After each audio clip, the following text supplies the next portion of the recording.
بسم اللہ الرحمن الرحیم۔ السلام علیکم، خوش آمدید۔ میں ہوں محمد حسن الیاس۔ ناظرین اکرام، ربیع الاول کا مہینہ ہے۔ یہی وہ مہینہ تھا کہ جس میں اللہ تعالیٰ نے اپنے آخری پیغمبر کو مبعوث فرمایا اور قیامت تک اپنی حجت اور دین کی حتمی ہدایت دے کر انہیں دنیا میں بھیجا۔ رسول اللہ صلی اللہ علیہ وسلم نے جہاں ایک طرف اللہ تعالیٰ کی یہ ہدایت بے کم و کاست دنیا تک پہنچا دی، وہیں دوسری طرف اپنے اسوے اور اپنے نمونے کے ذریعے دنیا کو یہ پیغام دیا کہ آپ انسانیت کے مظہر اتم اور اپنی قوم کے بھی بہترین اور کامل فرد تھے۔ ویسے تو رسول اللہ صلی اللہ علیہ وسلم کی شخصیت اس کی محتاج نہیں کہ اس کو کسی خاص دن یا مہینے میں یاد کیا جائے، تاہم یاد دہانی کے اس موقع پر ہم رسول اللہ صلی اللہ علیہ وسلم کی سیرت و کردار کے حوالے سے ہمیشہ گفتگو کرتے ہیں، اور آپ کے سیرت و کردار پر سب سے بڑی گواہی خود قرآن مجید نے دی ہے۔ لیکن آج کے دن ہم ان اشکالات، ان سوالات اور بالخصوص مستشرقین کے حوالے سے موجودہ دور میں رسول اللہ صلی اللہ علیہ وسلم کی شخصیت پر اٹھنے والے بعض ایسے اعتراضات جو جدید ذہن کو متاثر کرتے ہیں، ان کو لے کر حاضر خدمت ہیں، اور یہ چاہیں گے کہ ان کا علمی، عقلی اور استدلالی جواب حاصل کریں تاکہ ہم اپنے آنے والی نسلوں کو یہ بتا سکیں کہ رسول اللہ صلی اللہ علیہ وسلم کی شخصیت پر کسی قسم کا کوئی اعتراض نہیں کیا جا سکتا۔ یہی سارے سوالات لے کر حاضر خدمت ہیں۔ ہمارے ساتھ تشریف رکھتے ہیں حزب سابق جناب جاوید احمد غامدی صاحب۔ السلام علیکم غامدی صاحب۔ وعلیکم السلام۔ غامدی صاحب، بہت شکریہ آپ کے وقت کا۔ مسلمان ہر دور میں رسول اللہ صلی اللہ علیہ وسلم کی سیرت، آپ کی شخصیت، آپ کے حسن اخلاق، آپ کے اسوہ حسنہ، ان چیزوں کو یاد کرتے ہیں، کوشش کرتے ہیں ان کو زندگی میں اپنائیں، اور اس موقع پر ان محاسن کو زیر بحث بھی لاتے ہیں۔ لیکن مجھے یہ محسوس ہوا کہ بہت سارے لوگ دنیا بھر میں اہل علم، علماء یہ کام تو خدمت کر ہی رہے ہوتے ہیں، اور ہم بھی عام طور پہ یہ کرتے ہیں، لیکن کیوں نہ اس موقع پہ وہ اعتراضات، وہ اشکالات جو مستشرقین کی روایت، جو ہمارے بر صغیر میں بھی ایک بہت معروف روایت رہی اور دنیا بھر میں اعتراضات کرتے ہیں، ان کو ہم زیر بحث لے کر آئیں آپ کے ساتھ۔ تو سب سے پہلے آپ مجھے بتائیے گا کہ اس طرح کے جو اشکالات آپ صلی اللہ علیہ وسلم کی شخصیت پر، آپ کے کردار پر، آپ کی زندگی پر ہوتے ہیں، آپ کو یہ محسوس ہوتا ہے کہ یہ وقت ہے کہ ان کا علمی، عقلی، استدلالی پہلو سے جواب دیا جائے؟ یہ ضرورت ہر وقت رہتی ہے۔ رسالت مآب صلی اللہ علیہ وسلم کو ہم پیغمبر کی حیثیت سے پیش کرتے ہیں، اور اس کے ساتھ لوگوں کو اس بات کی دعوت دیتے ہیں کہ یہی وہ شخصیت ہے جس کا بہترین نمونہ لوگوں کے سامنے رہنا چاہیے۔ جب کوئی شخص ایمان لاتا ہے، مسلمان ہوتا ہے، تو ایک طرف وہ پیغمبر کی حیثیت سے آپ سے دین سیکھتا ہے، دوسری جانب دین پر عمل کا جو نمونہ آپ نے پیش کیا ہے اس سے ہدایت اور رہنمائی حاصل کرتا ہے۔ تو یہ جب بھی سوال پیدا ہوگا، جب بھی کوئی اشکال سامنے آئے گا، جب بھی لوگ اس کے بارے میں تردد کا اظہار کریں گے، اہل علم کی ذمہ داری ہے کہ وہ انہیں مطمئن کریں، صحیح صورتحال واضح کریں، یہ بتائیں کہ اس معاملے میں کیا زاویہ نظر ہے جس سے چیزوں کو دیکھنا چاہیے۔ ایسا ہوتا ہے بارہا کہ ہم دنیا میں جب چیزوں کا جائزہ لیتے ہیں تو بعض اوقات ہم پر جذبات کا غلبہ ہو جاتا ہے، بعض اوقات ہم ایک پہلو سے ایک چیز کو دیکھ رہے ہوتے ہیں، دوسرے پہلو کو نظر انداز کر دیتے ہیں۔ اس طرح کی چیزیں نہ صرف یہ کہ رسالت مآب صلی اللہ علیہ وسلم کی سیرت کے معاملے میں، بلکہ ہر بڑے واقعے کے بارے میں زیر بحث آ سکتی ہیں۔ تو ان میں صحیح طریقہ یہی ہے کہ ہر موقع پر لوگوں کو اس کی یاد دہانی کرائی جاتی رہے کہ رسول اللہ صلی اللہ علیہ وسلم کی شخصیت کیا تھی، آپ کا مشن کیا تھا، آپ کیا کام کرنے کے لیے آئے تھے، آپ پیغمبروں کے کس زمرے سے تعلق رکھتے تھے، آپ کی ذمہ داریاں کیا تھیں، آپ نے اگر اپنی ذاتی زندگی میں کوئی اقدام کیا تو اس کی کیا نوعیت تھی، اور اپنی پیغمبرانہ حیثیت میں کوئی اقدام کیا تو اس کی کیا نوعیت تھی۔ ٹھیک۔ اچھا غام صاحب، یہ بتائیے گا کہ یہ اعتراضات کا سلسلہ تو رسول اللہ صلی اللہ علیہ وسلم کی زندگی میں شروع ہوا۔ مشرکین مکہ ہیں، کفار ہیں، یہود ہیں اس عہد کے، انہوں نے بہت سارے اشکالات اور اعتراضات آپ کے اوپر وارد کیے، قرآن مجید میں بعض نقل بھی کیے گئے ہیں، لیکن یہ جو خاص روایت ہے اورینٹلزم کی، مستشرقین کی، یہ روایت کیسے پیدا ہوئی، اور یہ کس پہلو سے رسول اللہ صلی اللہ علیہ وسلم کی سیرت، شخصیت یا کردار پر معترض ہوتے ہیں؟ دیکھیے، بات یہ ہے کہ رسالت مآب صلی اللہ علیہ وسلم کی دعوت کسی ایک قوم کے لیے نہیں ہے، کسی ایک گروہ کے لیے نہیں ہے، کسی ایک دور کے لیے نہیں، یہ تو قیامت تک کے لیے ہے، ہر قوم کے لیے، ہر فرد کے لیے، پوری انسانیت کو پیغمبر کی حیثیت سے آپ کی دعوت کو قبول کرنا ہے۔ ٹھیک۔ تو اس لیے جب لوگ مغرب مشرق میں اس کے بارے میں سنیں گے، پڑھیں گے، تو اس کا مطالعہ کریں گے۔ ایسے تو کوئی ایمان نہیں لائے گا۔ بے شمار لوگ ہیں جو مسیحیت پر ایمان رکھتے ہیں، یہودیت پر ایمان رکھتے ہیں، ہندو مت کے ماننے والے ہیں، یا اس زمانے میں ایک بڑی تعداد ان لوگوں کی پیدا ہو گئی ہے جو مذہبی کے معاملے میں بہت سے اعتراضات، اشکالات پیش کرتے رہتے ہیں، تو جب کسی ہستی کو ہم پیغمبر کی حیثیت سے ان کے سامنے پیش کریں گے، اور پیغمبر کی حیثیت سے پیش کیے بغیر دین کی دعوت پہنچائی نہیں جا سکتی، تو وہ سوالات کریں گے۔ مستشرقین بھی در حقیقت علماء ہیں، یعنی وہ علماء ہیں جو مغرب میں پیدا ہوئے، انہوں نے اپنا موضوع مشرقی علوم کو بنایا، انہوں نے عربی زبان سیکھی، انہوں نے فارسی زبان سیکھی، انہوں نے اردو زبان سیکھی، اور اس طرح جو کچھ ہمارے ہاں کام ہوا ہے اس کے تراجم کیے، اس میں سیرت کی کتابیں بھی انہوں نے پڑھی، ہمارے ہاں جو روایات کا ذخیرہ ہے اس پر بھی ایک نظر ڈالی، اس میں بعض چیزیں ان کو ایسی نظر آئیں جنہیں وہ مورد اعتراض بنا سکتے تھے، چنانچہ انہوں نے بنایا۔ اور یہ سلسلہ اس وقت کوئی نیا نہیں ہے، یہ پچھلے 300-400 سال سے ہم دیکھ رہے ہیں۔ اچھا، ایک زمانہ وہ تھا کہ جس میں معلومات ہی بہت کم تھی، وہ لوگ تھے جو مسیحی پس منظر سے اٹھتے تھے، اور جس طرح ایک روایت ہوتی ہے مذہبی گروہ میں کہ وہ اعتراضات کرنے کے لیے کیڑے چننا شروع کر دیتے ہیں، یعنی ان کا معاملہ یہ ہوتا ہے کہ وہ بالکل غلاظت کی مکھی بن جاتے ہیں اور اسی طرح دیکھتے رہتے ہیں کہ کہاں کہاں سے کوئی چیز تلاش کی جا سکتی ہے۔ لیکن بتدریج خود استشراق کی اس دعوت میں بھی یا اس روایت میں بھی تبدیلیاں آنی شروع ہوئیں۔ اچھا، یعنی لوگوں کو محسوس ہوا کہ اب علم عام ہو رہا ہے، لوگوں کی رسائی کتابوں تک ہو رہی ہے، تو وہ بھی علمی طریقے سے چیزوں کا جائزہ لینے لگے۔ علمی طریقوں سے جائزہ لینے کے بعد بھی ان سے آپ یہ توقع نہیں کر سکتے کہ وہ عقیدت کے جذبے سے ان چیزوں کو دیکھیں گے۔ انہیں تو بہرحال اسی نقطہ نظر سے دیکھنا ہے کہ پیغمبر کی حیثیت سے کیا یہ شخصیت قابل قبول ہے۔ پھر ان کے سامنے سیدنا مسیح علیہ السلام کی شخصیت ہے۔ سیدنا مسیح علیہ السلام کو وہ پیغمبر سے بھی آگے خدا کا بیٹا مانتے ہیں۔ ان کی شخصیت سے ایک تاثر بنا ہوا ہے، اس تاثر کا بھی ظاہر ہے کہ انسان اپنے پس منظر میں لے کر آگے مطالعے کے لیے آگے بڑھتا ہے۔ تو اس لیے یہ ساری چیزیں ہیں جن کا لحاظ رکھ کے لوگ مطالعہ کریں گے۔ ہم بھی جب مغربی تہذیب کا مطالعہ کرتے ہیں یا مغربی علوم کا مطالعہ کرتے ہیں یا مغرب میں جس طریقے سے ریناسنس کا فکر پیدا ہوا اس کا مطالعہ کرتے ہیں، تو یہی کام ہم بھی کر رہے ہوتے ہیں۔ ہم بھی یہ دیکھ رہے ہوتے ہیں کہ دیکھیے اس ذہن میں خدا کی کیا حیثیت رہ گئی ہے، اس میں انسان کا کیا مقام بن گیا ہے، یہ کائنات کو کس طریقے سے دیکھ رہے ہیں۔ تو یہاں ہمارے مطالعے میں بھی بہت سی چیزیں ایسی ہوتی ہیں جس میں ہم ان کی نیت پر بھی گفتگو کر رہے ہوتے ہیں، ان کے اقدامات پر بھی گفتگو کر رہے ہوتے ہیں، ان کے فلسفیانہ مباحث کو بھی زیر بحث لا رہے ہوتے ہیں، اور اس سے آگے بڑھ کر اس کا جو عملی ظہور سیاست، معیشت، معاشرت میں ہوتا ہے اس پر بات کرتے ہیں۔ تو جس طرح یہ حق ہم کو حاصل ہے ان کو بھی حاصل ہے۔ ہمارا کام یہ ہے کہ ایسے موقعوں پر ان تمام مباحث کے اندر صحیح علمی رویہ اختیار کریں، یعنی اس چیز سے اٹھ کر کہ مغرب کیا ہے، مشرق کیا ہے، انسانیت کی سطح پر چیزوں کو دیکھنا سیکھیں، اور رسالت مآب صلی اللہ علیہ وسلم کا تعارف بھی اسی بلند سطح پر کھڑے ہو کے کرائیں۔ آپ سے بڑی خوبصورت بات آپ نے فرمائی۔ یہ بتائیے گا مجھے کہ ہمارے ہاں چونکہ ایک روایت ہے ہماری، اور ہماری وہ ہیریٹیج ہے، تراث ہے، ہم اس سے ایک لگاؤ بھی رکھتے ہیں، تو کیا ہمارے جو علماء کرام ہیں انہوں نے بھی استشراق کے نظریات کا مطالعہ کیا، کوئی ان کے بھی جوابات دیے؟ اس کی بھی ذرا تھوڑا سا ہمیں نئی نسل کو ذرا رہنمائی کیجیے۔ ہر جگہ ہوا ہے، دیکھیے مصر میں ہوا ہے، عرب میں ہوا ہے، دوسری بعض جگہوں پر ہوا ہے، ہندوستان میں ہوا ہے۔ یہ آپ کو معلوم ہے کہ جب یہاں نئے نئے مسیحی آئے تو ہمارے ہاں علماء نے ان کے ساتھ مناظرے کرنے شروع کر دیے۔ یہ اس زمانے کی روایت تھی، چنانچہ مولانا رحمۃ اللہ کیرانوی اور بعض دوسرے بزرگوں کی بعض غیر معمولی تصنیفات ہیں۔ سر سید نے اصل میں مستشرقین کا جواب دینے کے لیے سیرت کے خطبات دیے، اس کے لیے سفر کیا، ایک بڑی تصنیف ان کے قلم سے نکلی۔ اسی طرح بہت سے دوسرے اہل علم ہیں جو رسالت مآب صلی اللہ علیہ وسلم کی پیشینگوئیوں کے بارے میں، مسیحی مذہب سے تعلق کے بارے میں، اسی طرح استشراق کے اعتراضات کے معاملے میں کتابیں لکھ رہے ہیں۔ یہ سلسلہ اس وقت بھی جاری ہے، اس وقت بھی جاری ہے۔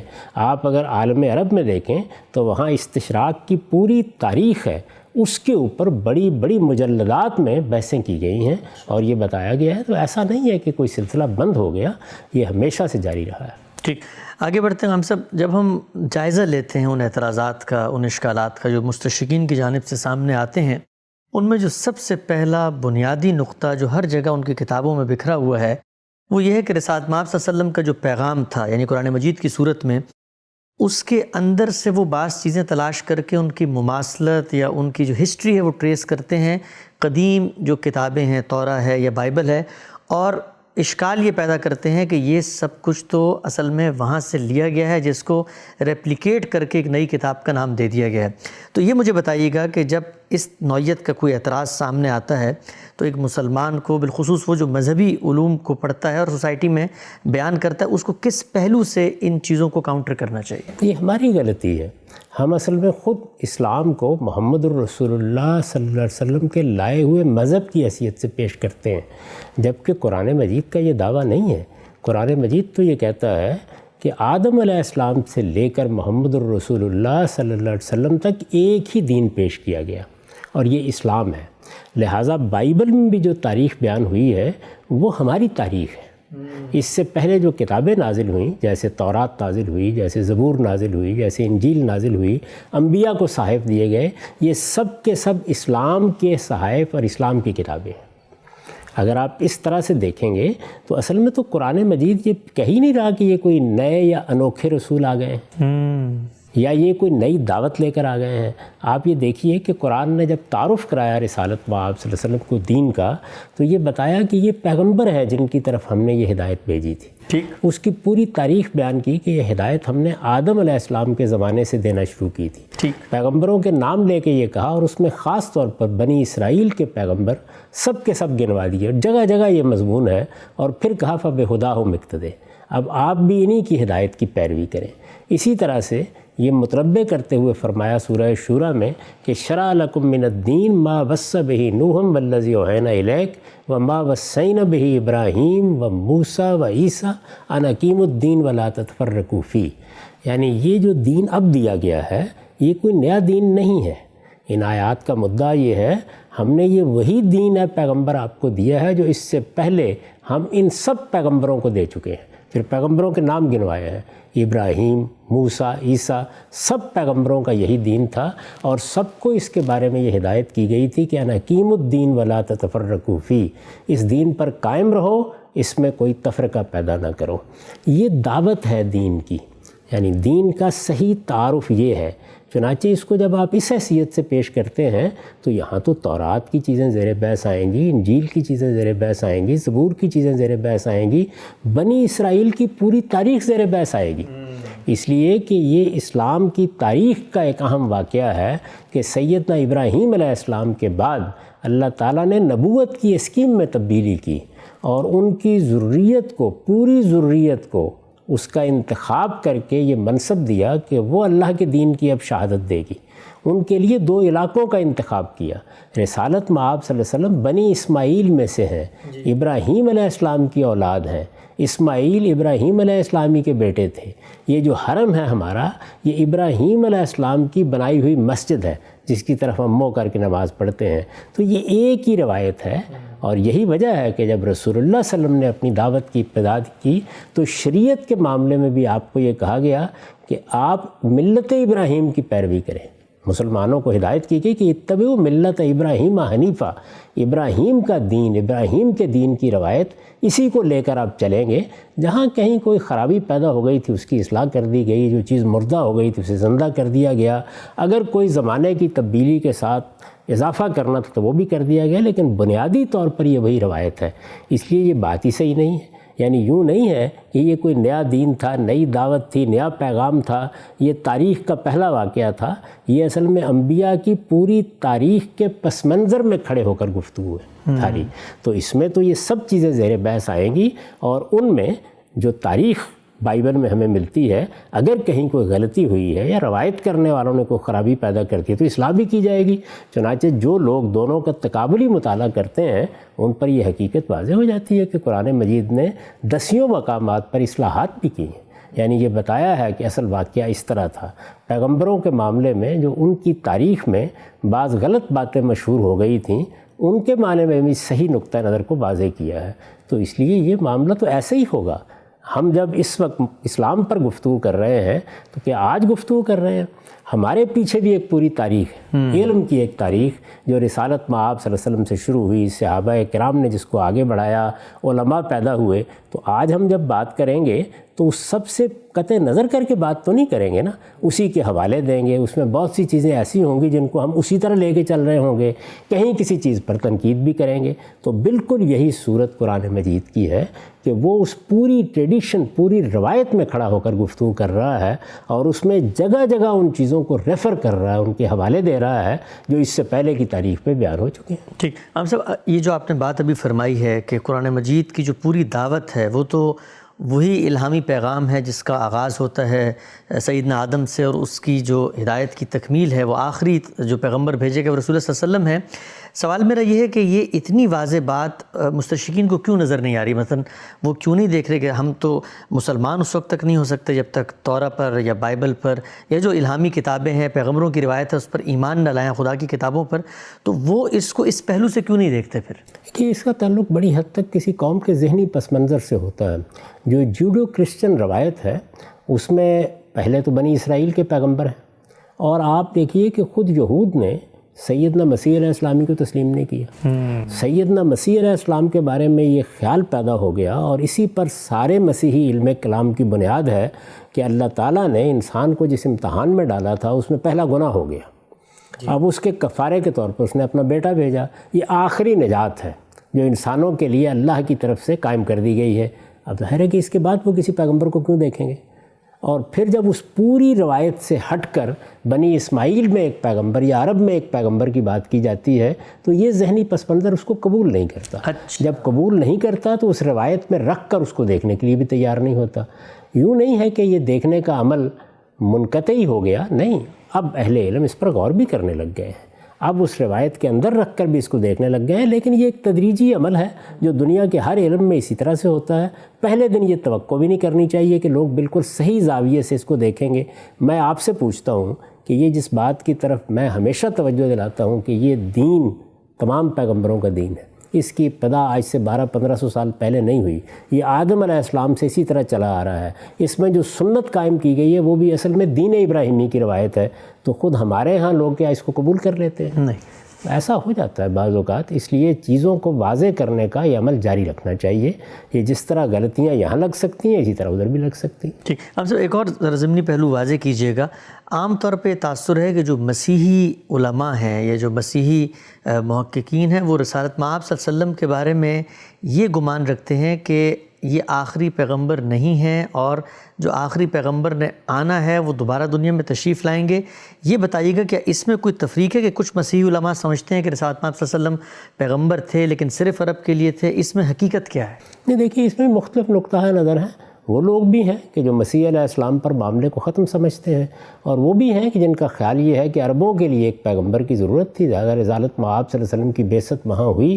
جس طرح مختلف علاقوں میں اللہ تعالیٰ پیغمبر بھیجتے رہے ہیں، ایسے ہی عربوں کے لیے یا بنی اسماعیل کہہ لیجئے محمد الرسول اللہ کی حیثیت ایک پیغمبر کی تھی. زیادہ تر مسیحی علماء اب اس چیز کو ماننے لگ گئے ہیں. اچھا. یہاں تک کہ خود چرچ بھی اس کو اس حیثیت سے پیش کرتا ہے. بلکہ میں آپ کی خدمت میں عرض کروں کہ قرآن مجید سے یہ معلوم ہوتا ہے کہ خود رسول اللہ صلی اللہ علیہ وسلم کے اپنے زمانے میں یہ بحث ہوئی، اور یہود یا اہل کتاب بھی اس بات پر اصرار کرتے تھے کہ آپ ہم سے یہ نہ منوائیے کہ ہمارے لیے بھی آپ خدا کے پیغمبر ہیں. ہم آپ کو عربوں کے لیے یا امیوں کے لیے یا بنی اسماعیل کے لیے خدا کا پیغمبر مان لیتے ہیں. اچھا. تو یہ معاملہ وہاں پر بھی تھا، یہ جاری ہے. اس وقت بھی بہت سے لوگ ہیں. خود مسلمانوں کے اندر آپ بعض لوگوں کو یہ بحث کرتے ہوئے دیکھیں گے کہ رسالت مآب صلی اللہ علیہ وسلم کی نبوت کو آپ یورپ والوں کے لیے کیوں لازم قرار دیتے ہیں. یہ معلوم ہے کہ یہ فریڈجوف شعاع اور اس طرح کے بعض لوگوں کا جو مسلک پیدا ہوا اس میں بعض اہل علم نے یہی نقطہ نظر بیان کرنا شروع کر دیا. تو اس طرح کے مباحث پیدا ہوتے رہتے ہیں. اس میں یہ ہمارا کام ہے کہ ہم ان کو یہ بتائیں کہ رسول اللہ صلی اللہ علیہ وسلم کی بعثت عالم انسانیت کے لیے ہوئی ہے. پوری انسانیت پر خدا نے یہ رحمت فرمائی ہے. یہ در حقیقت اللہ تعالیٰ کا کرم اور اس کی نوازش ہے کہ اس نے آپ پر نبوت کا خاتمہ کیا ہے. آپ کو ایک کتاب دی ہے، وہ کتاب خدا کی حتمی حجت ہے، اور اب قیامت تک سب انسانوں کو خدا کی ہدایت آپ ہی کی وساطت سے ملے گی. ٹھیک. ہم سب آگے بڑھتے ہیں. ہم جب استشراق کی روایت کا مطالعہ کرتے ہیں یا بالعموم آج جو پوسٹ ماڈرن روایت ہے اس کے اندر بھی سوالات اٹھتے ہیں مذہب کے بارے میں، یا وہ شخصیات جو مذہب کے علمبردار ہیں، ان میں سب سے بڑا اعتراض جو کیا جاتا ہے وہ رسول اللہ صلی اللہ علیہ وسلم کی ازدواجی زندگیاں، آپ کی شادیاں جو کہا جاتا ہے کہ غالباً 9 کے قریب تھیں.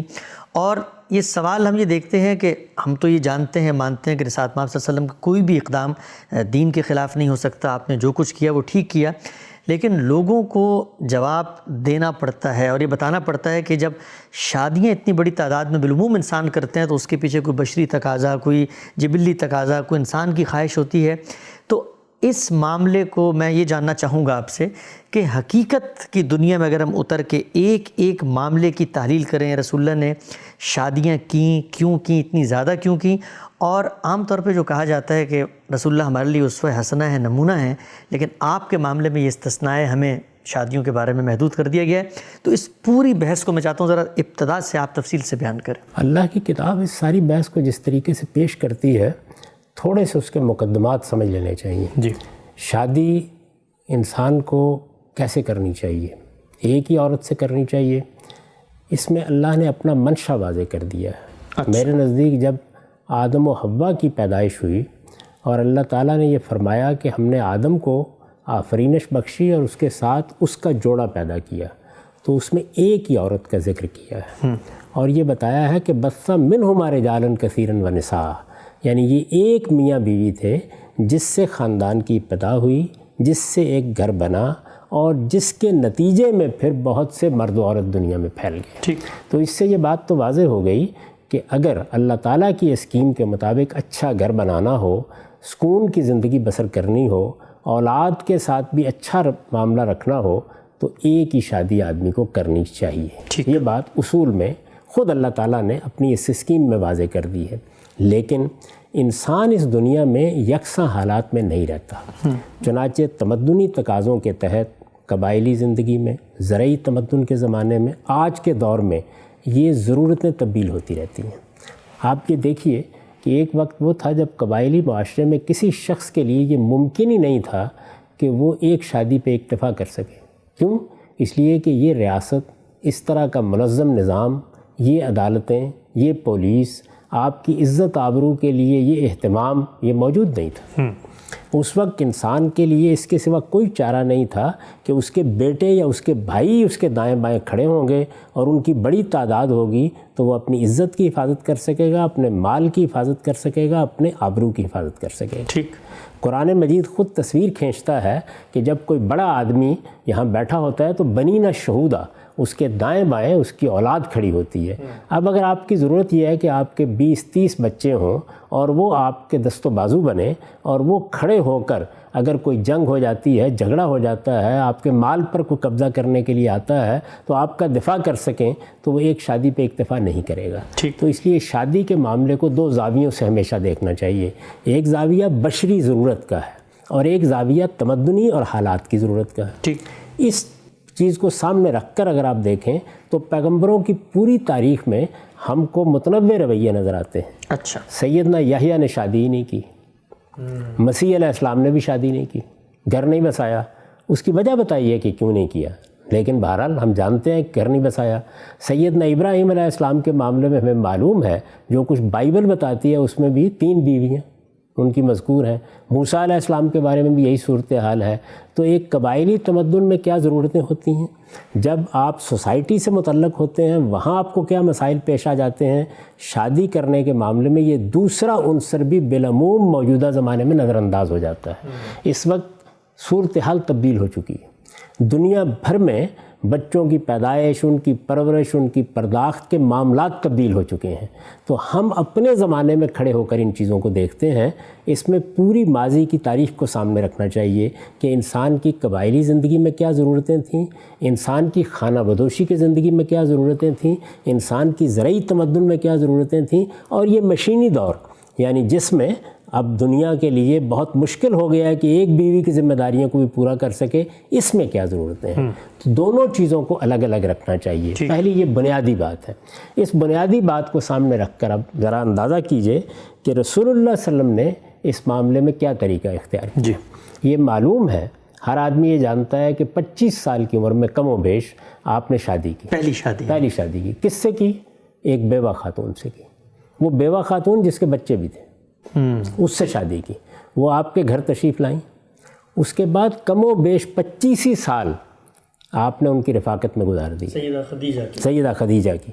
یعنی اس 25 سال کے عرصے میں جس میں آپ کی عمر 50 سال کی ہو گئی، جوانی کا یہ سارا زمانہ آپ نے انہی کی رفاقت میں گزارا۔ اچھا، سیرت کا مطالعہ کریں، کہیں شائبہ بھی نظر نہیں آتا۔ اور یہ خیال نہ کریں کہ عربوں میں کوئی شادی کرنا بہت مشکل کام تھا، یا شادی کا پیغام نہیں دیا جا سکتا تھا، یا بنو ہاشم کے ایک جلیل القدر فرد کے لیے شادی کرنے میں کوئی مشکلات تھیں۔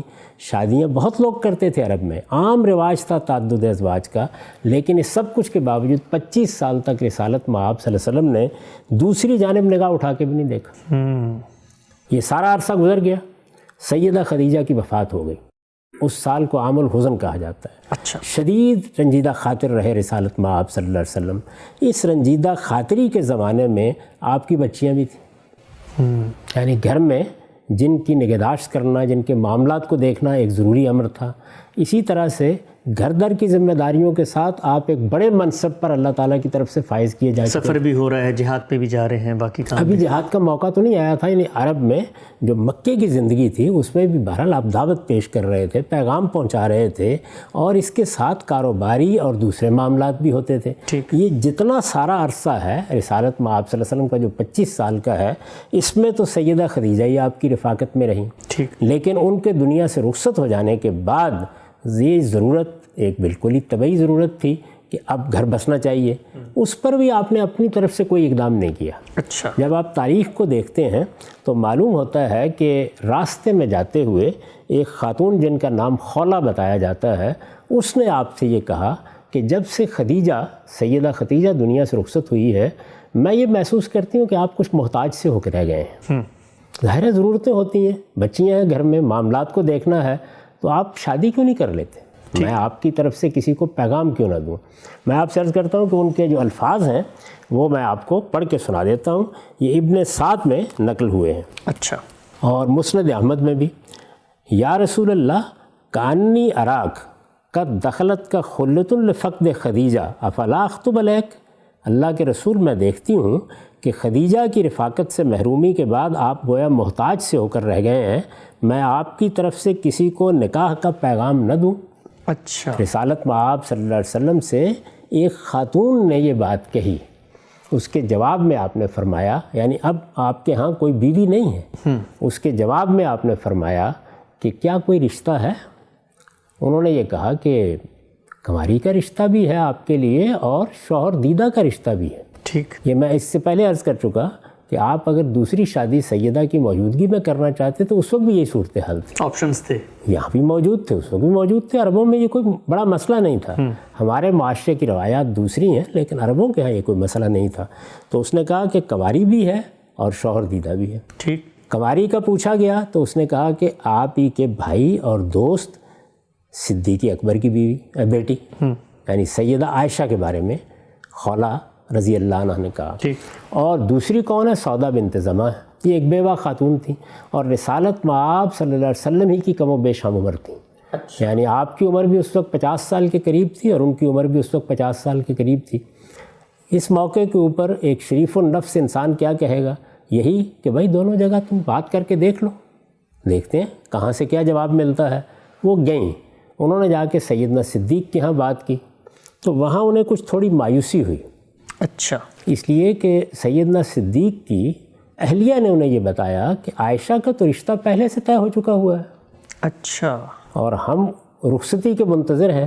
یہ بات البتہ ہے کہ جن لوگوں کے ہاں یہ رشتہ طے ہے وہ ہمارے مسلمان ہو جانے کے بعد معلوم ہوتا ہے کچھ بدلے سے محسوس ہوتے ہیں، تو ابو بکر آئیں گے، میں ان سے بات کروں گی، وہ وعدہ خلافی تو کبھی نہیں کریں گے۔ پھر بعض روایتوں میں اسی ابن سعد کی تاریخ سے یہ بات بھی معلوم ہوتی ہے کہ جب سیدنا صدیق گھر میں آئے اور انہوں نے بات کی تو سیدنا صدیق نے کہا کہ وہ تو میرے بھائی ہیں، تو کیا بھتیجی سے ان کی شادی ہو جائے گی؟ یعنی رسول اللہ کے بارے میں فرمایا۔ تو اس طرح کے ترددات کا اظہار بھی ہوا۔ ٹھیک، وہ خاتون وہاں سے نکلیں اور وہ سودا بنت زمعہ کے پاس چلی گئیں۔ اچھا، انہوں نے جا کے ان کو پیغام دیا، وہ پیغام انہوں نے قبول کر لیا۔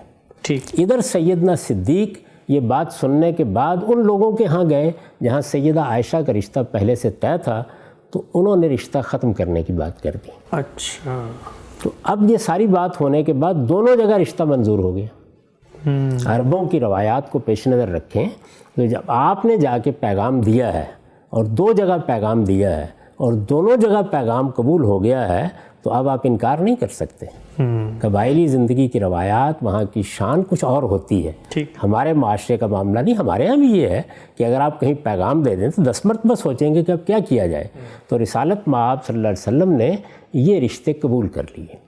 اس کے بعد کیا ہوا؟ اب آپ کے سامنے یہ سوال تھا کہ ایک طرف ایک کنواری خاتون ہے اور دوسری جانب ایک بیوہ خاتون ہے جن کی عمر کم و بیش 50 سال ہے. آپ غور فرمائیے کہ آپ نے کیا انتخاب کیا. اچھا. گھر میں بچیاں ہیں تو آپ نے سودا بنت زمع کا انتخاب کیا. اچھا. آپ نے فرمایا کہ میں عائشہ سے نکاح کر لیتا ہوں لیکن رخصتی سودا بنت زمع کی ہوگی. 4 سال تک اس کے بعد سودا بنت زمع رضی اللہ عنہا ہی آپ کے گھر میں رہیں. اچھا. بچیوں کی نگہداشت کرتی رہیں، آپ کی رفاقت ان کو میسر رہی. یعنی وہی ایک خاتون تھی. اس میں دیکھیے کہ انسانی لحاظ سے کیا چیز کار فرما ہے. ایک بزرگ خاتون ہے، 50 سال کی ان کی عمر ہے. آپ نے یہ پسند نہیں کیا کہ ان کے ساتھ ایک دوسری بیوی لے آؤں جو جوان بھی ہے، کنواری بھی ہے، اور جیسے کہ ہم تاریخی طور پر جانتے ہیں کہ بہت حسین و جمیل بھی ہے. اس سب کچھ کے باوجود رسالت مآب صلی اللہ علیہ وسلم نے اس کو گوارا نہیں کیا. ٹھیک. مکے سے ہجرت ہو گئی پھر بھی رخصتی نہیں ہوئی. اچھا. مدینہ تشریف لے آئے، وہاں آ کے بھی آپ نے اپنی طرف سے کوئی ایمان نہیں کیا. سیدنا صدیق نے آپ سے بات کی کہ آپ کی بیوی ہمارے گھر میں ہے تو آپ ان کی رخصتی کرا لیں. اچھا. اس موقع پر بھی دیکھیے کہ آپ نے جا کے سیدہ سودا سے بات کی اور ان کو کہا کہ میں آپ کو آزاد کر دیتا ہوں. یعنی اب ظاہر ہے کہ ایک کنواری خاتون گھر میں آئیں گی اور یہ فطری سی بات ہے کہ ان کا زیادہ اثر رسوخ ہوگا. تو ایک بوڑھی خاتون ہے، عربوں میں یہ کوئی مسئلہ نہیں تھا، آپ نے آزاد کر دیا، کہیں اور شادی ہو جائے گی. انہوں نے یہ درخواست کی آگے سے کہ میری اب کوئی ضرورتیں باقی نہیں، میرا کوئی مطالبہ بھی نہیں ہے، میں صرف آپ کے ساتھ رفاقت کا تعلق رکھنا چاہتی ہوں. ٹھیک. میں یہ چاہتی ہوں کہ میں قیامت میں آپ کے ازواج مطہرات میں سے اٹھوں. تو آپ اطمینان سے عائشہ کو اپنے گھر میں لے آئیے، میرا کوئی مطالبہ نہیں ہے. اس کے بعد آپ سیدہ عائشہ کو گھر میں لائے اور پھر وہ ایک لمبے عرصے تک آپ کی ازواج مطہرات میں رہیں. یہ وہ شادیاں ہیں جو رسول اللہ صلی اللہ علیہ وسلم نے اپنی ذاتی مرضی سے، اپنی ذاتی ضرورت کے تحت بشری تقاضوں کو ملحوظ رکھتے ہوئے کی ہیں. ان کے علاوہ کوئی ایک شادی بھی رسول اللہ صلی اللہ علیہ وسلم نے اپنی ذاتی ضرورت کے تحت، اپنی خواہش کے تحت، اپنی مرضی کے تحت، اپنے بشری تقاضوں کے تحت نہیں کی. اچھا. یہ صورتحال ہے. ٹھیک. اس پر میں نے ایک تبصرہ لکھا ہے اپنے ایک مضمون میں. یہ مضمون ازواج مطہرات کے عنوان سے میری کتاب مقامات میں ہے. ٹھیک. میں یہ چاہتا ہوں کہ اس کا کچھ حصہ آپ کے سامنے پیش کر دوں تاکہ آپ اندازہ کر سکیں. میں نے لکھا ہے نبی صلی اللہ علیہ وسلم کی حیثیت بشری میں یہی آپ کی ازواج ہے. اچھا. یعنی ایک انسان کی جو حیثیت آپ کی ہے، قرآن مجید کہتا ہے نا کہ کل انما انا بشر مثلکم. ایک دوسری حیثیت آپ کی پیغمبر کی حیثیت ہے. ٹھیک. تو حیثیت بشری میں یہی آپ کی ازواج ہیں. ان کے علاوہ آپ نے اپنی اس حیثیت میں کسی عورت کے ساتھ نکاح نہیں کیے، اپنی اس حیثیت میں. چنانچہ جو لوگ آپ کو تعدد ازواج کا الزام دیتے اور آپ کی پاکیزہ اور مطہر زندگی پر کیچڑ اچھالنے کی کوشش کرتے ہیں، ان کے بارے میں صرف یہی کہا جا سکتا ہے کہ ان کے سینے خدا کے خوف سے خالی ہیں.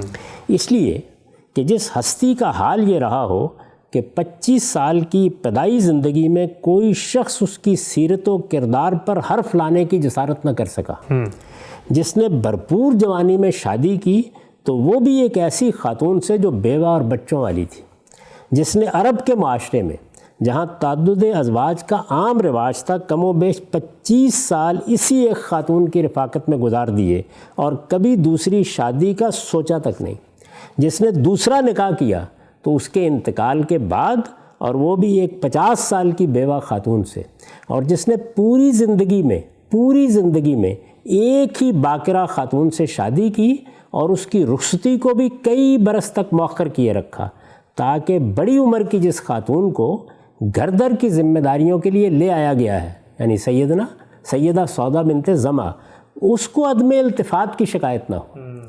اس کے بارے میں صرف یعنی اس شخصیت کے بارے میں صرف ایک بیمار ذہن کا شخص یہ سوچ سکتا ہے کہ 55 سال کی عمر کو پہنچنے کے بعد اسے اچانک شادیوں کا ہوکہ ہو گیا تھا اور اپنی خواہش نفس کی تسکین کے لیے اس نے اپنے ہی بنائے ہوئے قانون میں ترمیم کی اور ایک کے بعد دوسری عورت سے نکاح کرنا شروع کر دیا. یہ لوگوں کو توجہ دلائی گئی ہے کہ وہ اس معاملے کو اس زاویہ نظر سے دیکھیں. یعنی بشری تقاضوں کے تحت ایک انسان کی حیثیت سے جس کو نکاح کی ضرورت ہوتی ہے، اور وہ ضرورت ظاہر ہے کہ جنسی تسکین کے لیے بھی ہوتی ہے، گھر در کی ذمہ داریوں کے لیے بھی ہوتی ہے، خاندان کے ادارے کو بنانے کے لیے بھی ہوتی ہے، اس میں رسالت مآب صلی اللہ علیہ وسلم نے یہ طریقہ اختیار کی ہے. ٹھیک، یہ پہلا مرحلہ ہے، اس کو بہت اچھی طریقے سے سمجھ لینا چاہیے. اس کے بعد کوئی شبہ نہیں کہ رسالت مآب صلی اللہ علیہ وسلم نے 8 کے قریب شادیاں کی. اچھا. اور یہ سب شادیاں جتنی بھی ہیں یہ اب کس حیثیت سے ہوئی ہیں؟ میں اس سے پہلے عرض کر چکا کہ شادی کا ایک پہلو وہ ہے جس میں انسان اپنے بشری تقاضوں کو پورا کرنے کے لیے شادی کرتا ہے. ٹھیک. ایک دوسرا پہلو وہ ہے جس میں تمدنی ضرورتیں زیر بحث آ جاتی ہیں. یہاں نبوی ضرورتیں زیر بحث آ گئی ہیں. اچھا. یعنی رسول اللہ صلی اللہ علیہ وسلم کی ایک شخصیت ہے، خدا کے آخری پیغمبر کی حیثیت سے آپ مبعوث ہوئے ہیں، آپ کو ایک بہت بڑی ذمہ داری دی گئی، اور وہ ذمہ داری کیا تھی کہ آپ کو صرف پیغام نہیں پہنچانا، صرف لوگوں کو ہدایت نہیں بتا دینی، اس کے ساتھ اس سرزمین عرب میں اللہ تعالیٰ کی دینونت برپا کر کے دکھانی ہے.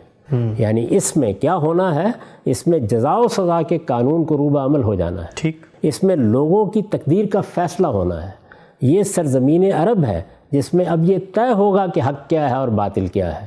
اس جد و جہد میں ایک دوسرا پہلو بڑی اہمیت کا حامل ہے.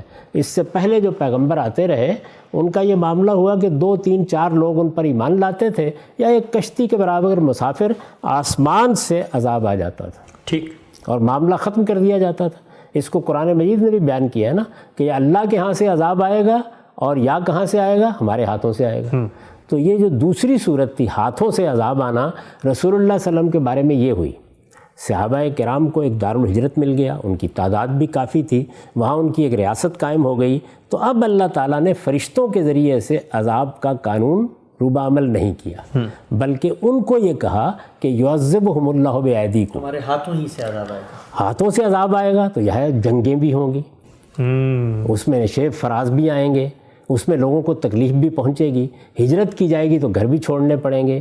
تو یہ جو سارے دعوت کے، ہجرت کے، انذار کے مراحل ہیں، پھر اس کے بعد برات کے، پھر اس کے بعد اقدام، پھر جنگیں، پھر اس کے نتائج، یہ ساری جد و جہد بھی آپ کو کرنا تھی. ٹھیک. اس جد و جہد کو سامنے رکھ کر اب آپ یہ دیکھیے کہ کیا ضرورتیں پیش آ گئیں. جی. یعنی وہ اصول سامنے رکھیں کہ بشری تقاضے شخصی ہوتے ہیں. یعنی مجھے شادی کرنی ہے، مجھے گھر بسانا ہے، میری یہ اور یہ ضرورتیں ہیں. اس میں میں نے آپ سے عرض کر دیا کہ کسی دوسری عورت کی طرف آپ نے آنکھ اٹھا کے بھی نہیں دیکھا. 25 سال تک ایک ہی خاتون کے ساتھ رفاقت رہی، اور جب دوسرا فیصلہ کیا تو وہ بھی ایک بیوہ خاتون کے حق میں کیا، وہ بھی کسی اور کے انیشیٹو پہ، اور وہ بھی کسی دوسرے کے توجہ دلانے کے اوپر کیا. اور جب وہ گھر میں آئیں، یعنی سیدہ عائشہ گھر میں آئیں، تو پہلی بیوی کے پاس یعنی سیدہ سودا کے پاس جا کے ان کو پیشکش کی کہ میں آپ کو آزاد کر دیتا ہوں، تاکہ کسی کے لیے سود کا مسئلہ نہ پیدا ہو. تو رسالت مآب صلی اللہ علیہ وسلم نے بشری تقاضوں کو پورا کرتے ہوئے اس ایک ایک چیز کا لحاظ رکھا جس کے لیے آج لوگ تقریریں کرتے ہیں. اب نبوی ضرورتیں، یعنی میں نے عرض کیا تمدنی ضرورتیں، جیسے اس سے پہلے ہم نے دیکھا قبائلی معاشرے کی اپنی ضرورتیں تھیں، اسی طرح سے زرعی معاشرے کی اپنی ضرورتیں تھیں. تو یہاں یہ کیا ضرورتیں پیش آ گئیں؟ رسول اللہ کے مشن کی ضرورتیں. ٹھیک. جس چیز پر آپ مبعوث ہیں، جو کام آپ کے سپرد کیا گیا ہے. دیکھیے اس کو قرآن مجید بیان کرتا ہے کہ رسول اللہ صلی اللہ علیہ وسلم صرف لوگوں کو دعوت پہنچانے نہیں آئے، بلکہ اس سے آگے بڑھ کر هو الذی ارسل رسولہ بالہدی والدین الحق لیظہرہ علی الدین کلہ، یعنی اللہ تعالیٰ نے اس پیغمبر کو اس لیے بھیجا ہے تاکہ اس سرزمین عرب میں دین کا غلبہ قائم کر دیا جائے. قرآن مجید سے معلوم ہوتا ہے کہ ایک طرف رسول اللہ صلی اللہ علیہ وسلم کی قیادت میں ایک حزب اللہ وجود میں آئی، اللہ کی جماعت، اور دوسری جانب حزب الشیطان. ان کے مابین ایک مارکہ ہوا ہے. اس مارکے سے کچھ مسائل پیدا ہوئے، وہ مسائل ہیں جن کو سامنے رکھ کر حضور نے پھر شادیاں کی. اچھا. یعنی پہلے تو یہ بنیادی بات سمجھ لیجئے. ٹھیک. اب یہ کہ یہ سب معاملات کیا ہوئے، اس میں سب سے پہلے یہ دیکھیے کہ 2 جنگیں پیش آ گئیں. بدر کی جنگ، احد کی جنگ. جی یہ دونوں جنگیں رسول اللہ صلی اللہ علیہ وسلم کی طرف سے انیشیٹ نہیں کی گئیں. یعنی دونوں جنگوں میں آپ یہ جانتے ہیں کہ قریش حملہ آور ہوئے, جی بدر میں بھی وہ حملہ آور ہوئے, احد میں بھی وہ حملہ آور ہوئے, لیکن احد کی جنگ میں خاص طور پر, بدر میں بھی لوگ شہید ہوئے, احد کی جنگ میں خاص طور پر 70 کے قریب صحابہ بتایا جاتا ہے کہ شہید ہو گئے. اس سے وہ مسئلہ پیدا ہوا کہ عورتیں بیوہ ہو گئیں, بچے یتیم ہو گئے. ایک چھوٹی سی بستی, ہجرت کر کے لوگ آئے ہیں, ایک جنگ درپیش ہو گئی, اس جنگ سے ایک مسئلہ پیدا ہوا.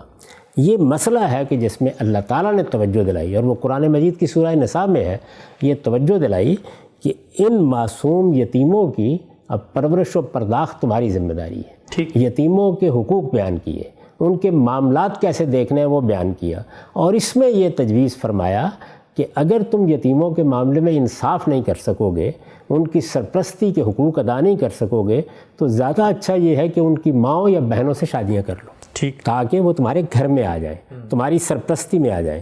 یہ آپ جانتے ہیں کہ یہ کوئی آسان کام نہیں ہوتا کہ آپ کسی دوسرے گھر میں جا کے معاملات کو دیکھیں یا دوسرے گھر میں جا کے کاروبار کو دیکھیں. تو ان کی ضرورتوں کو پورا کرنے کے لیے یہ اللہ تعالیٰ کی طرف سے ترغیب دی گئی.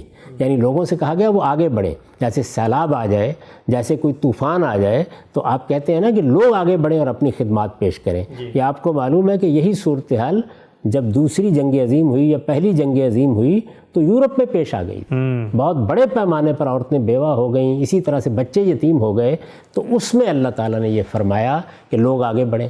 جب اللہ تعالیٰ یہ بات کر رہے ہوں گے, زمین پر خدا کا پیغمبر ہوگا, لوگوں سے کہا جا رہا ہوگا کہ اپنی بیویوں کے ہوتے ہوئے تم 2-2, 3-3, 4 عورتوں کی سرپرستی کرو, ان بیوہ عورتوں کی سرپرستی کر کے ان کے یتیموں کے سر پر ہاتھ رکھو, تو اس میں سب سے پہلے کس کو لبیک کہنا چاہیے؟ جس کا مشن ہے. سب سے پہلے کس کو آگے بڑھنا چاہیے؟ تو رسول اللہ صلی اللہ علیہ وسلم نے سب سے پہلے آگے بڑھ کے بعض خواتین سے, یعنی ان خواتین سے جن کے شوہر رخصت ہو گئے تھے اس کشمکش میں, وہ بیوہ ہو گئی تھیں, ان کے بچوں کو سرپرستی کی ضرورت تھی, اس تمدنی ضرورت کے تحت, اس انسانی ضرورت کے تحت 3 خواتین سے شادیاں کی. اچھا. اب میں آپ سے عرض کرتا ہوں کہ اس میں معاملے کی نوعیت کیا ہوئی, اس کو بھی آپ یہ دیکھ لیجئے. میں نے اپنے اسی مضمون میں اس کو بیان کیا ہے اور اس کی تمہید یہاں سے اٹھائی ہے, اس کو بھی سن لیجئے.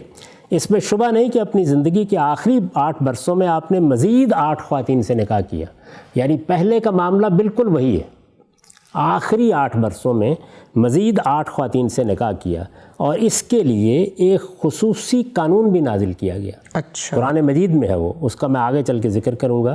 لیکن یہ نکاح, یعنی اب جن نکاحوں پر ہم بات کر رہے ہیں, یہ نکاح نہ بشری حیثیت میں کیے گئے, نہ اپنی خواہش نفس سے, اور نہ خواہش نفس کی تسکین کے لیے. ٹھیک.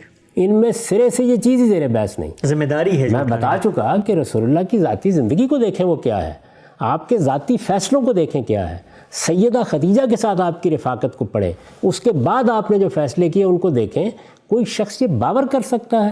ایسا کچھ بھی نہیں ہوا, بلکہ اب گویا پیغمبر کی حیثیت سے جو آپ کی ذمہ داریاں ہیں ان کو پورا کرنے کا وقت آ گیا. بلکہ خدا کے آخری پیغمبر کی حیثیت سے اپنی منصبی ذمہ داریوں سے عہدہ برا ہونے کے لیے, اور خدا کے حکم پر, یعنی یہاں خدا کے حکم پر یا اس کے ایما سے کیے گئے تھے. اللہ تعالیٰ چاہتے تھے کہ یہ نکاح کیے جائیں. ٹھیک. جن خواتین کے ساتھ یہ مسئلہ پیش آ گیا ہے, اب دیکھیے آسمان کا پروردگار بھی رب العالمین ہے, رسول اللہ بھی رحمت للعالمین ہے. یعنی اللہ تعالیٰ کو فکر ہے اس بات کی کہ میرے پیغمبر کی دعوت کے نتیجے میں یہ عورتیں بیوہ ہو گئی ہیں, یہ بچے یتیم ہو گئے ہیں, ان کا کیا ہوگا. کوئی سلیم الطبع آدمی جس نے تعصبات کو الگ رکھ کر کبھی اس معاملے کو سمجھنے کی کوشش کی ہے, اس حقیقت کا انکار نہیں کر سکتا. اس کے بعد اب میں نے بدر و احد کا حوالہ آپ کو دیا اور یہ بتایا کہ اس میں اللہ تعالیٰ کی طرف سے باقاعدہ ترغیب دی گئی. یہ قرآن مجید میں ہے, فَإِنْ خِفْتُمْ أَلَّا تُقْسِطُوا فِي الْيَتَامَىٰ فَانكِحُوا مَا طَابَ لَكُم مِّنَ النِّسَاءِ مَثْنَىٰ وَثُلَاثَ وَرُبَاعَ. ٹھیک. سب مسلمانوں کو ترغیب دی گئی. سب سے پہلے رسالت مآب صلی اللہ علیہ وسلم نے اپنے آپ کو پیش کیا. چنانچہ 3 بیوہ خواتین سے آپ نے شادی کر لی. یہ 3 خواتین کون ہیں؟ حفصہ بنت عمر ہیں, سیدنا عمر کی بیٹی, زینب بنت خزیمہ ہے, اور سلمہ بنت ابی امیہ ہے. ٹھیک. یہ تینوں کی تینوں. تو اب ضرورت کیا پیش آ گئی؟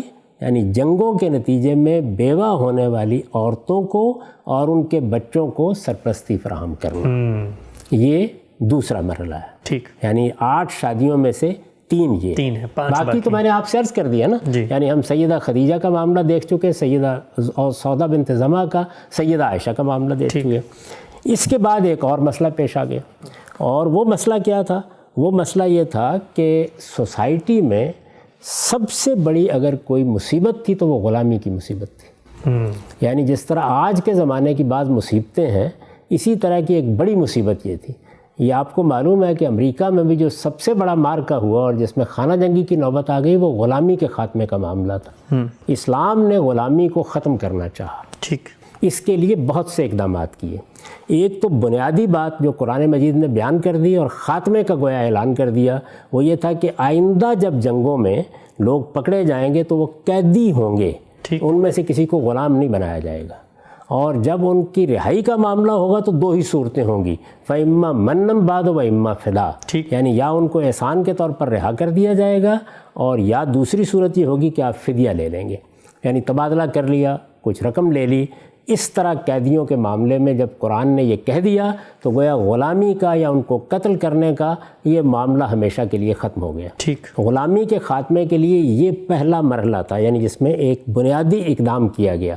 اس بنیادی اقدام کے بعد ایک دوسری چیز تھی، وہ یہ کہ آپ نے غلامی کا دروازہ تو بند کر دیا، آئندہ غلام نہیں بنائے جائیں گے، لیکن موجود غلاموں کا کیا کیا جائے؟ تو موجود غلام پستی میں گرے ہوئے تھے.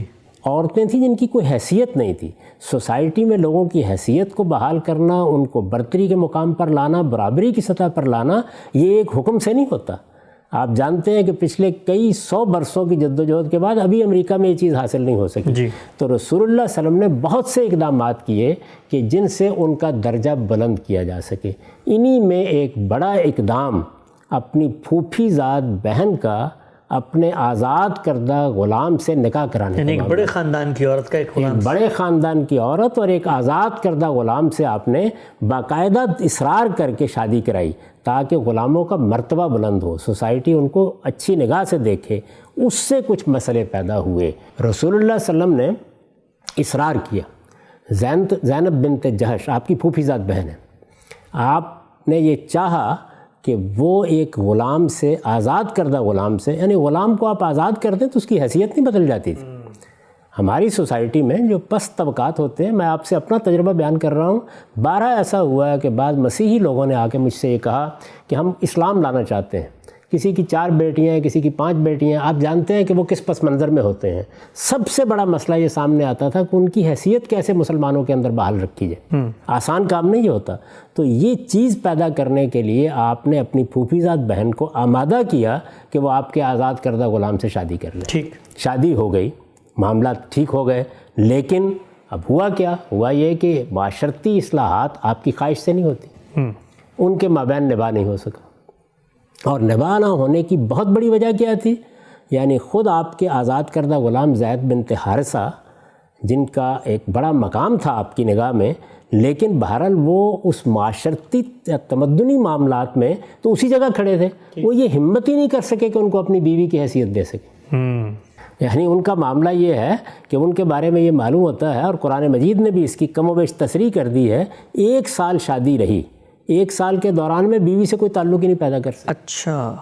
اچھا بلکہ ان کے بارے میں بعض روایتوں سے یہ معلوم ہوتا ہے کہ جب رسول اللہ صلی اللہ علیہ وسلم نے انہیں بعد میں ایک پیغام دینے کے لیے بھیجا تو وہ ان کو دیکھ کر، یعنی ان کی عظمت اور شان کے سامنے، جو عرب خواتین کا ایک خاص مقام ہوتا تھا، بات کرنے کی جسارت نہیں کر پا رہے. اس طرح کی صورتحال پیدا ہو گئی.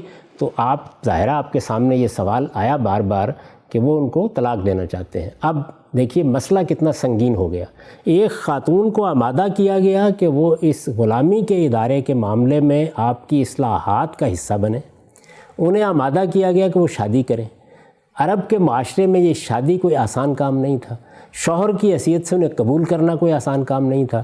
وہ آمادہ ہو گئیں، شادی میں نباہ نہیں ہوا، اور اب اس کے بعد ایک اور داغ اپنے ماتھے پر لگا کے واپس آ جائیں کہ ان کو طلاق دے دیجیے. یعنی پہلے انہیں آمادہ کیا گیا کہ وہ ایک غلام سے شادی کریں، اس کے بعد اب وہ غلام ان کو طلاق دے دے تو ایک آزاد کردہ غلام کی متعلقہ ہو کے واپس آ جائیں. یہ آپ سمجھ سکتے ہیں یہ بات. تو 2 مسئلے پیدا ہو گئے. ایک مسئلہ تو یہ تھا کہ اب ان کی دلداری کے لیے کیا کیا جائے. رسالت میں آپ صلی اللہ علیہ وسلم روک رہے ہیں، بار بار کہہ رہے ہیں. قرآن مجید کہتا ہے کہ آپ نے اللہ تعالیٰ کا منشا جاننے کے باوجود بھی بار بار انہیں تلقین کی کہ طلاق نہ دو. لیکن بہرحال وہ صورتحال ایسی تھی یہاں تک کہ طلاق ہو گئی. اب ان کے بارے میں یہ تاثر تھا لوگوں میں کہ وہ آپ کے منہ بولے بیٹے ہیں. یعنی چونکہ آپ بہت محبت کرتے تھے، آپ ہی کے پاس وہ رہے تھے، اور اس سے پہلے غلامی میں بھی اور اس کے بعد بھی، تو لوگوں میں یہ عام تاثر تھا کہ وہ منہ بولے بیٹے ہیں. بلکہ ان کو زید بن محمد لوگ بعض موقعوں پر کہہ دیتے تھے. عربوں میں منہ بولے بیٹے کی متعلقہ کے ساتھ شادی کا کوئی سوال ہی نہیں تھا. لیکن قرآن مجید اس رسم کو بھی ختم کر دینا چاہتا تھا. اللہ تعالیٰ کے آخری پیغمبر کی حیثیت سے یہ آپ کی ذمہ داری تھی کہ اگر کوئی غلط رسم ہے یا کوئی حرمت حلت کے معاملے میں خرابی ہے تو اس کو ہمیشہ کے لیے دور کر دیں. تو ایک طرف یہ کہ ایک خاتون کی دلداری ہونی چاہیے، دوسری طرف یہ کہ اس رسم کا خاتمہ ہونا چاہیے. رسالت میں آپ صلی اللہ علیہ وسلم تیار نہیں ہوئے، آپ گریزاں ہیں، بار بار یہ کہہ رہے ہیں. اللہ تعالیٰ نے فیصلہ سنا دیا. سورہ احزاب میں وہ فیصلہ ہے کہ آپ کیا کر رہے ہیں، آپ خدا کے پیغمبر ہیں، آپ کو اپنی ذمہ داریاں پوری کرنی ہیں. اللہ کے پیغمبر اس چیز کے لیے مجبور ہوتے ہیں کہ جو ذمہ داری ان کو دی جائے اس کو دنیا کی پرواہ کیے بغیر پورا کر دیں. اس میں ملامت کرنے والوں کی ملامت کا کیا سوال ہے؟ آپ آگے بڑھیے اور ذمہ داری کو پورا کیجئے. ہم نے آپ کا نکاح خود کر دیا. اچھا، اب آپ اندازہ کر سکتے ہیں کہ ایک پیغمبر کی ذمہ داریوں کی نوعیت کیا ہے. یعنی انتہائی گریز کے باوجود بہرحال اللہ کے اس حکم کے سامنے سر تسلیم خم کرنا پڑا آپ کو، اور یہ شادی ہو گئی. تو اس سے پہلے میں نے عرض کیا کہ 3 شادیاں وہ ہیں جو یتیموں اور بیواؤں کے مسئلے کے ذیل میں کی گئیں، اور اس میں دونوں چیزیں پیش نظر ہیں. یعنی اصلاحات کے لیے ایک خاتون کا جو معاملہ ہوا، جس طرح ان کی عزت نفس مجروح ہوئی، جس طریقے کے ایک ٹراما سے وہ گزریں، یعنی ان کے ساتھ جو معاملہ ہوا، تو اس میں ان کی دلداری مقصود ہے. اور دوسری جانب اللہ تعالیٰ کے پیش نظر یہ اصلاح ہے کہ منہ بولے بیٹے سے نکاح کے معاملے میں عملی اصلاح کر دی جائے. کیونکہ اس طرح کی چیزیں جتنی ہوتی ہیں یہ محض چند الفاظ سے ختم نہیں ہوتی، ان کی نوعیت سوسائٹی کی ٹیبوز کی ہوتی ہے. اس میں عملی اقدام ہی کرنا موضوع ہوتا ہے. دونوں چیزوں کو سامنے رکھ کر اللہ تعالیٰ نے فیصلہ سنا دیا، اور اللہ تعالیٰ کے فیصلے پر سر تسلیم خم کرتے ہوئے رسالت میں آپ صلی اللہ علیہ وسلم نے یہ شادی. یعنی یہاں بھی آپ کا انیشیٹو نہیں تھا، کوئی چیز نہیں سرے سے.